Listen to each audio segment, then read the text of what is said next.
ശ്രീകാന്ത്, ധർമ്മസ്ഥലയെ മനഃപൂർവ്വം കരിവാരി തേക്കുന്നതിനുള്ള ആസൂത്രിതമായ ഒരു ശ്രമം ഇപ്പോൾ നടക്കുന്നു. അതിൻ്റെ ഭാഗമായിട്ടാണ് ആക്ഷൻ കമ്മിറ്റി അടക്കം പ്രവർത്തിക്കുന്നത് എന്ന വലിയ വിമർശനമാണ് ഇപ്പോൾ ഉയരുന്നത്. അങ്ങനെയെങ്കിൽ എന്താകാം ഈ ആക്ഷൻ കമ്മിറ്റിയുടെ ലക്ഷ്യമെന്നാണ് ഈ വിമർശകർ പറഞ്ഞു വെക്കുന്നത്? വിമർശകർ മാത്രമല്ല, ഞങ്ങളും ഉന്നയിച്ചിട്ടുള്ള ഒരു ആരോപണമാണ് ധർമ്മസ്ഥലവും അതുപോലെ തന്നെ ഹൈന്ദവ ക്ഷേത്രം, മഹാക്ഷേത്രമാണ് ധർമ്മസ്ഥലം. അതും ഹൈന്ദവ വിശ്വാസത്തെ തകർക്കാൻ വേണ്ടിയിട്ടുള്ള ഗൂഢാലോചനയാണ് ഈ മൊത്തം ഈ തിരക്കഥ എന്നുള്ളതാണ് ഞങ്ങളുടെയും കൂടി ആരോപണം. അതിനകത്ത് ആ ആരോപണം ഇപ്പോൾ കർണാടകയിലെ കോൺഗ്രസ് ഭരിക്കുന്ന സിദ്ധരാമയ്യ സർക്കാരിന്റെ പോലീസ് തന്നെ അത് ശരിവെച്ചിരിക്കുകയാണ്. അതിന്റെ ഭാഗമായിട്ടാണ് ഈ മാസ്ക് ധരിച്ച് ഈ നാടിനെ കുഴപ്പത്തിലേക്ക്, കലാപത്തിലേക്ക് തള്ളിവിടാൻ വേണ്ടി ശ്രമിച്ചിട്ടുള്ള CM ചിന്നയ്യയെ അറസ്റ്റ് ചെയ്തിട്ടുള്ളത്. ഇപ്പൊ ഈ ചിന്നയ്യയിൽ മാത്രം അത് ഒതുങ്ങുന്നില്ല. ഇപ്പോ ഇവിടെ ഈ ചർച്ചയിൽ പങ്കെടുക്കുന്ന മനാഫിന്റെ സുഹൃത്ത് ഷമീർ MDയും കൂടി ആ കേസിനകത്ത് ഉൾപ്പെടുകയാണ്. അദ്ദേഹത്തെ ചോദ്യം ചെയ്യുകയാണ്. അപ്പൊ ഒരു അടിസ്ഥാനവുമില്ലാത്ത ആരോപണം ഉന്നയിച്ചുകൊണ്ട് ഈ നാട്ടിലെ ഏറ്റവും പ്രസിദ്ധമായിട്ടുള്ള ലക്ഷോപലക്ഷ ജനങ്ങൾ വിശ്വസിക്കുന്ന മഞ്ജുനാഥ ധർമ്മസ്ഥല ക്ഷേത്രത്തെയും ആ ക്ഷേത്രം ചെയ്യുന്ന സൽപ്രവർത്തികളെ ഇല്ലാതാക്കാൻ വേണ്ടിയിട്ട് ക്ഷേത്ര ഭരണാധികാരികൾ, പ്രത്യേകിച്ച് ഡോക്ടർ വീരേന്ദ്ര ഹെഗ്ഡെയും കുടുംബത്തെയും അപകീർത്തിപ്പെടുത്തി ഈ വിശ്വാസത്തെ തന്നെ തകർക്കാനുള്ള ഒരു ഗൂഢാലോചന, ആ ഗൂഢാലോചനയാണ് ഇപ്പൊ പുറത്തു വന്നുകൊണ്ടിരിക്കുന്നത്. കൂടുതൽ അന്വേഷണം നടക്കുമ്പോൾ കൂടുതൽ കാര്യങ്ങൾ പുറത്തു വരുമെന്നുള്ളതാണ്. ഇതിനകത്ത് ഉൾപ്പെട്ട ഓരോരുത്തരെ കുറിച്ചും അന്വേഷണം നടത്തണം. അതിന്റെ നിജസ്ഥിതി പുറത്തു കൊണ്ടുവരണം.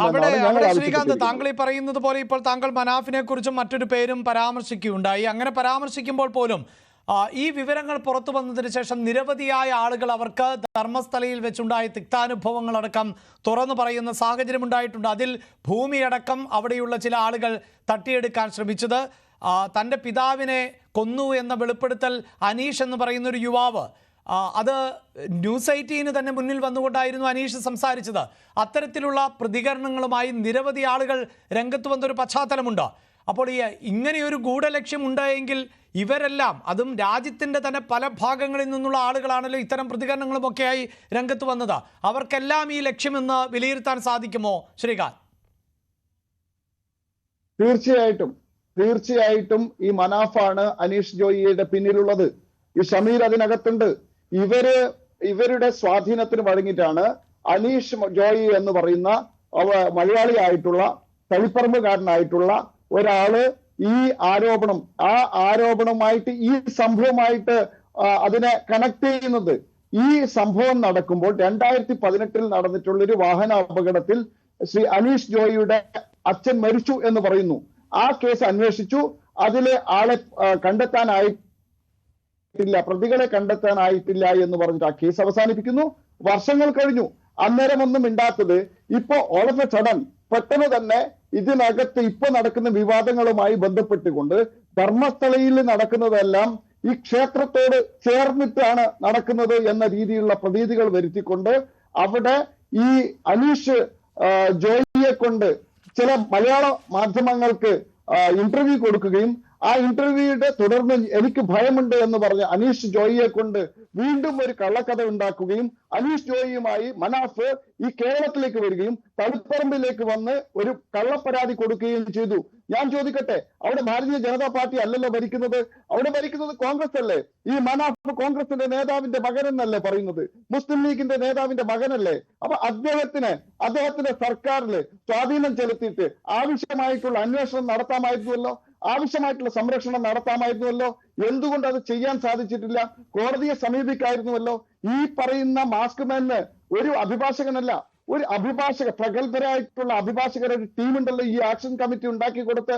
അപ്പൊ അത്തരം ഒരു സംവിധാനമുള്ള, അത്തരം അധികാരമുള്ള ആൾക്കാർ അതൊന്നും ചെയ്യാതെ ഇവിടെ കള്ളക്കഥകൾ പറഞ്ഞ് ഈ നാട്ടിലെ ഹൈന്ദവ വിശ്വാസത്തെ തകർക്കാൻ വേണ്ടിയിട്ടുള്ള ലക്ഷോപലക്ഷം സ്ത്രീകൾക്ക് അവർക്ക് സ്വയം തൊഴിൽ കൊടുക്കാനുള്ള നിരവധിയായിട്ടുള്ള പദ്ധതികൾ പദ്ധതികൾ നടപ്പിലാക്കിക്കൊണ്ട് അവിടെ പെൺകുട്ടികളുടെ കല്യാണത്തിന്, ഇവിടുത്തെ ക്ഷേത്രങ്ങളുടെ ജീർണോദ്ധാരണത്തിന്, അങ്ങനെ നിരവധിയായിട്ടുള്ള എല്ലാ സൽക്കർമ്മങ്ങളും ചെയ്യുന്ന ശരി. ഒരു മഹാൻ അപ്പോഴും തകർക്കാനുള്ള ശ്രീകാന്ത്, ഒരു ഗൂഢാലോചനയാണ്. ഇവിടെ ഈ പരാതി ഉയരുന്ന ഘട്ടങ്ങളൊന്ന് ആലോചിച്ച് നോക്കൂ. പതിറ്റാണ്ടുകൾക്ക് മുമ്പ് മുതൽ അവിടെ ചില ദുരൂഹത നിറഞ്ഞ ആളുകളെ മിസ്സിംഗ് ആവുന്ന സാഹചര്യം ഉണ്ടാകുന്നു എന്നുള്ളതാണല്ലോ.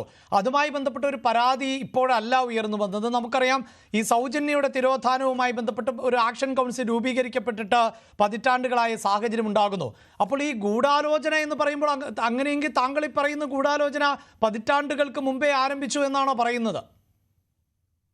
പല ഘട്ടങ്ങളിലായിട്ട് നടക്കുന്നുണ്ട്. അതൊക്കെ പരാജയപ്പെടുകയാണ് ചെയ്തിട്ടുള്ളത്. നിങ്ങൾ പറഞ്ഞ സൗജന്യയുടെ മരണം അടക്കം അതിലെ എന്താ പറയാ, അത് തിരോധാനമല്ല, അതൊരു മരണമായിരുന്നു. അത് ബലാത്സംഗം എന്ന് പറഞ്ഞു. അതിലെ കാര്യങ്ങളൊക്കെ വന്നതാണ്. അതിന്റെ വിചാരണ നടന്നത്, അന്വേഷണം നടന്നതാണ്, വിചാരണ നടന്നതാണ്. പല ഘട്ടങ്ങളായിട്ട് സംഭവമില്ല എന്ന് പറയുന്നില്ല, ഉണ്ടാവും. പക്ഷേ അതിനെ ക്ഷേത്രവും ക്ഷേത്ര ഭരണാധികാരികളുടെ കുടുംബവുമായി ചേർത്തുകൊണ്ട് ഈ ഗൂഢലക്ഷ്യം, അവർക്ക് ഈ ആരോപണമുള്ളവർക്ക് ഓരോരുത്തരും ഓരോ ശത്രുതയുണ്ട്, അവിടെ വിരോധമുണ്ട്. അത് ഈ അക്കൗണ്ടിൽ തീർക്കുകയാണ് ഇപ്പൊ ഇവിടെ. പക്ഷേ ഈ പറയുന്ന ആക്ഷൻ കമ്മിറ്റി അങ്ങനെ ക്ഷേത്രത്തെ കുറിച്ച് പറയുന്നുണ്ടായിരുന്നോ ശ്രീകാന്ത്? ക്ഷേത്രത്തെക്കുറിച്ച് അവര് നേരിട്ടും അല്ലാതെയും അങ്ങനെ ഒരു പ്രതീതി വരുത്താൻ വേണ്ടിയിട്ട് ശരിക്കും ശ്രമിച്ചിട്ടുണ്ട്. അതെല്ലാം ഇവരുടെ ഈ അച്ചുതണ്ട്, ഈ മനാഫ്, ഷമീർ, അതുപോലെ തന്നെ ജയന്ത്, അതുപോലെ തന്നെ അവിടെ ഗിരീഷ്, ഇങ്ങനെയുള്ള അച്ചുതണ്ട്, ഈ മനാഫിന്റെ സുഹൃത്തായിട്ടുള്ള ഷമീർ MP, ആ യൂട്യൂബ് ചാനലുകാരന്റെ പ്രസ്താവന കണ്ടാൽ അറിയാലോ, യൂട്യൂബ് ചാനലിൽ വന്നിട്ടുള്ള വാർത്തകൾ കണ്ടാൽ അറിയാലോ, അദ്ദേഹം പ്രസിദ്ധീകരിച്ചിട്ടുള്ള കള്ളക്കഥകൾ കേട്ടാൽ അറിയാലോ. ഏറ്റവും ഒരു കാര്യം കൂടി പറയാം.